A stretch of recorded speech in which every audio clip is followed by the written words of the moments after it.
പൃഥ്വിരാജിനെയും ഫഹദിനെയും മറികടന്ന് പ്രണവ്. ബോക്സ് ഓഫീസിലെ ആ നേട്ടത്തിൽ ദുൽഖറിനൊപ്പം. നിങ്ങൾ ആദ്യമായിട്ടാണ് ഈ ചാനൽ കാണുന്നത്, ഒന്ന് സബ്സ്ക്രൈബ് ചെയ്ത് ബെല്ലൈക്കൺ അമർത്തുക. തുടർച്ചയായി സിനിമകൾ ചെയ്യുന്ന ഒരു നടനല്ല പ്രണവ് മോഹൻലാൽ. ഇന്നലെ പുറത്തിറങ്ങിയ DS ഇറയെ അടക്കം അദ്ദേഹം നായകനായ 5 ചിത്രങ്ങൾ മാത്രമാണ് ഇതുവരെ പുറത്തിറങ്ങിയിട്ടുള്ളത്. എന്നാൽ അതിന്റെ വിജയ ശതമാനം നമ്മെ അമ്പരപ്പിക്കും. നായകനായി എത്തിയ 5-ൽ 4 ചിത്രങ്ങളും മികച്ച വിജയങ്ങളായിരുന്നു. മോളിവുഡിൽ ഹൊറർ ജോണറിൽ ബെഞ്ച് മാർക്ക് സൃഷ്ടിച്ചിട്ടുള്ള സംവിധായകൻ രാഹുൽ സദാശിവനൊപ്പം പ്രണവ് മോഹൻലാൽ എത്തുന്നു എന്നതായിരുന്നു DS ഇറയുടെ ഏറ്റവും വലിയ USP. വലിയ പ്രീ റിലീസ് പബ്ലിസിറ്റി ഇല്ലാതെ വന്ന് എന്നാൽ മലയാളത്തിൽ ആദ്യമായി നടന്ന പെയ്ഡ് പ്രീമിയർ ഷോകളുടെ കാണികൾക്കിടയിൽ വമ്പൻ മൗത്ത് പബ്ലിസിറ്റി സൃഷ്ടിക്കാൻ ചിത്രത്തിന് കഴിഞ്ഞു.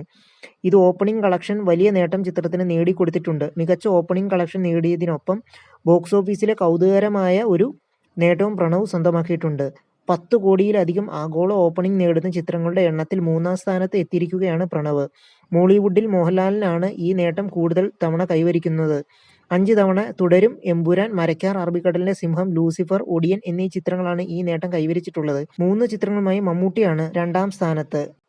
പ്രണവും ദുൽഖറുമാണ് ലിസ്റ്റിൽ 3-ാം സ്ഥാനത്ത്. DS ഇറയ്ക്കൊപ്പം വർഷങ്ങൾക്ക് ശേഷം പ്രണവിന്റേതായി ഈ നേട്ടം സ്വന്തമാക്കിയിട്ടുണ്ട്. കിങ് ഓഫ് കൊത്തയും കുറുപ്പുമാണ് ദുൽഖറിന്റെ ചിത്രങ്ങൾ. ഈ നേട്ടം സ്വന്തമാക്കിയിട്ടുണ്ട്. കിങ് ഓഫ് കൊത്തയും കുറുപ്പുമാണ് ദുൽഖറിന്റെ ചിത്രങ്ങൾ. പൃഥ്വിരാജിന്റെയും ഫഹദ് ഫാസിലിന്റെയും ഓരോ ചിത്രങ്ങളും ഈ ലിസ്റ്റിൽ ഉൾപ്പെട്ടിട്ടുണ്ട്. ആടുജീവിതവും ആവേശവുമാണ് അവ. മോളിവുഡിൽ ഈ നേട്ടം സ്വന്തമാക്കുന്ന 15-ാമത്തെ ചിത്രമാണ് DS ഇറ. അതേസമയം ഇന്നും മികച്ച ബുക്കിംഗ് ആണ് DS ഇറ നേടുന്നത്.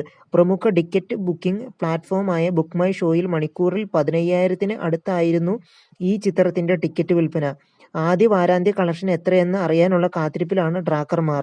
നിങ്ങൾ ആദ്യമായിട്ടാണ് ഈ ചാനൽ കാണുന്നത്, ഒന്ന് സബ്സ്ക്രൈബ് ചെയ്ത് ബെല്ലൈക്കൺ അമർത്തുക.